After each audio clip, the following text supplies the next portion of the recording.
Hey YouTube, I'm Charlie, welcome to my channel, and today we're going to talk about the TT 2018.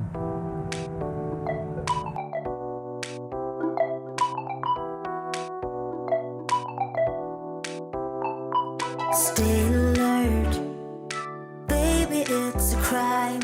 Lesson learned, when you're on my mind.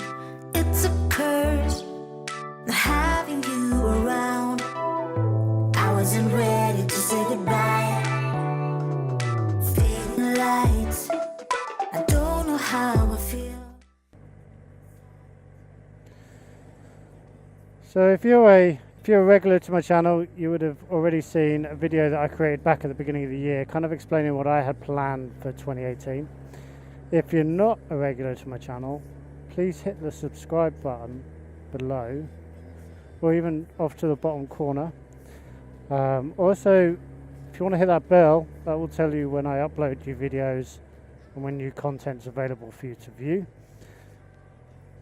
Now, also go and watch my other videos that I've created this year, and let me know what you think. Drop a comment, give me a like, dislike. At least let me know what you think and how you, and if you hit a dislike, let me know what you'd like me to cover in my other videos going forwards, and I'll try and kind of incorporate them. So I plan this year on going to the IOM TT. Now I'm only going out for the race week, so the beginning of June. I've got two of my friends going out with me,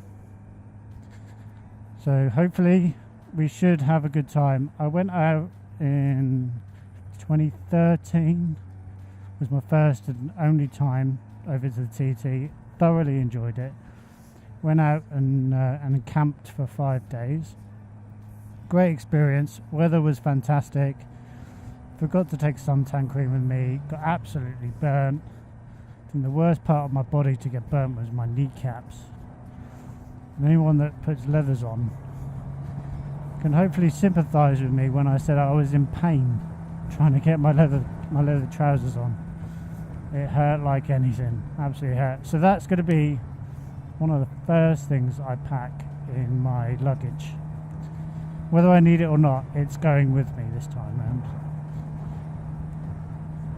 So I've been kind of thinking and having a look on YouTube and having discussions with other people, and what I find lacks on YouTube is a good understanding of what you need when you go camping on a motorcycle.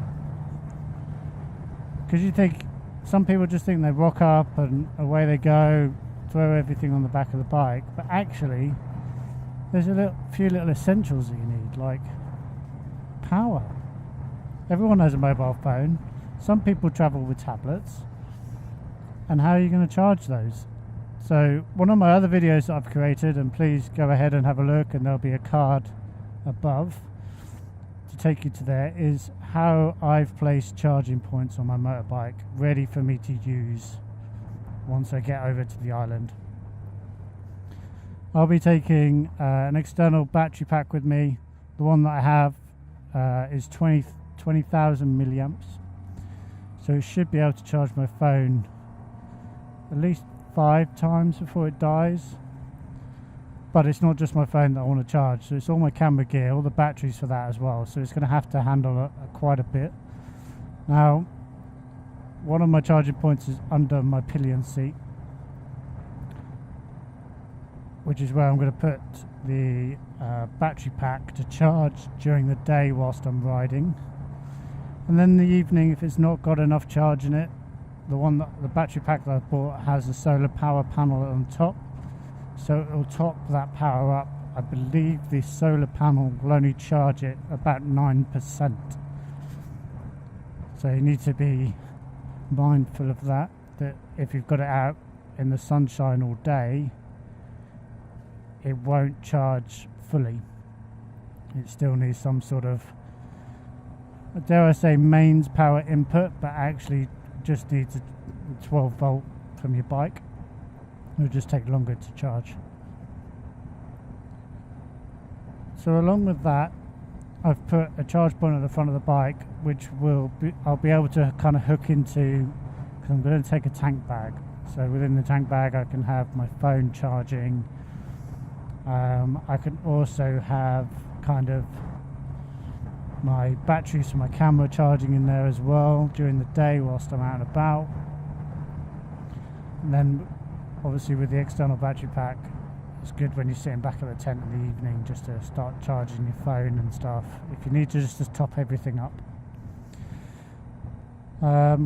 So that's kind of what I want to do. Most campsites on the island, or at least a couple that one I stayed in last time and one I'm staying in this time, does have the ability to like a phone locker, so you can put your phone in there, charge it up, and you can kind of rent those lockers, I believe, from the campsite. So don't be put off by having to put charging points on your bike. There is other methods depending if you're camping, etc. Or people that are doing, I believe, what they class as homestay, where people on the island rent out their rooms over the course of 2 weeks for you to go and stay in there. Now, the cost of those, I believe, is extortionate, absolutely extortionate. Whereas the campsite that we booked out this time around, I think it's 85 quid from the Sunday through to the Friday, which is a good price. I'm happy to pay that. I believe most people would be happy to pay that.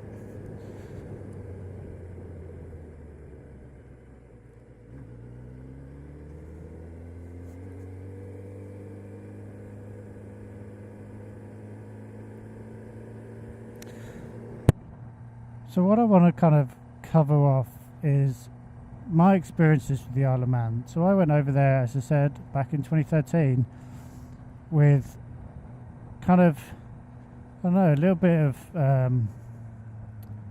guess I had nerves really around wanting to ride the course, because you get to see it on the TV, you get to see the speed these guys travel at, and you hear about stories about Mad Sunday and what tourists get up to. So I was a bit worried about not my own safety, but having to keep up with other people, putting myself out of my comfort zone, and then I guess by doing that I'm then forcing myself into errors and mistakes and potentially coming off the bike. Where actually, because everyone is so aware of where they are, what they're doing,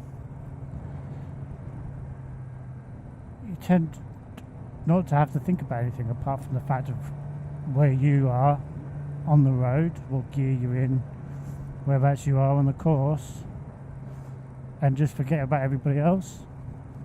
Now, when you go over the mountain section, it's all kind of closed off to one direction, so you're all travelling up there at speed.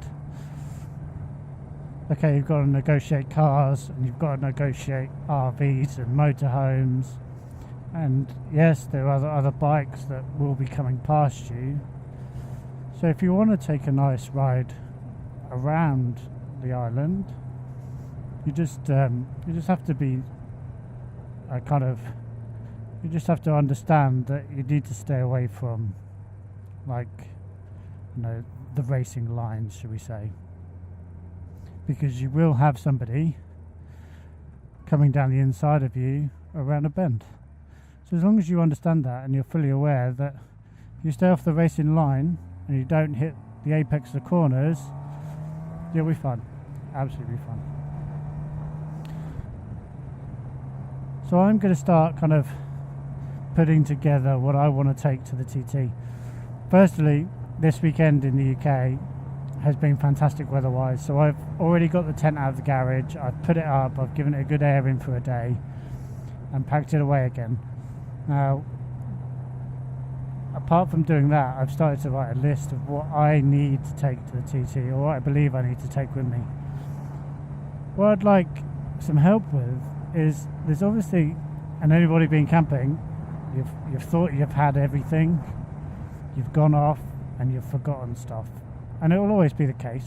It will always be the case. So what I'd like, just to get a bit of interaction from yourself, is maybe down below in the comments section, if you could put on there something that you've forgotten to take with you on a camping trip whilst you've been on a motorbike. That would be really helpful to me. And maybe also put down there what after your trip you haven't forgotten anything, but actually there's something that you could have done with,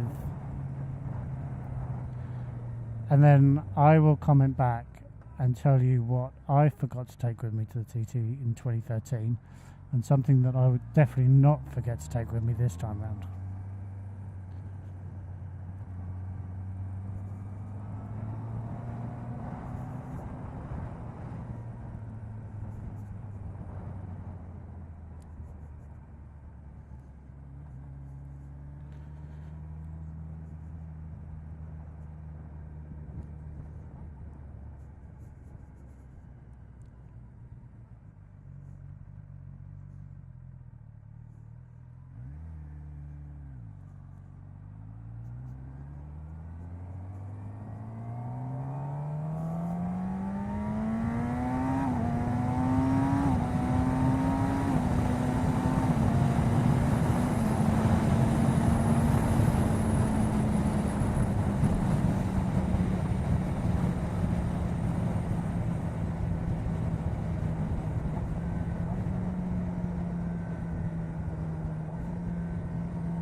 So what I'll do is I'll put this video up.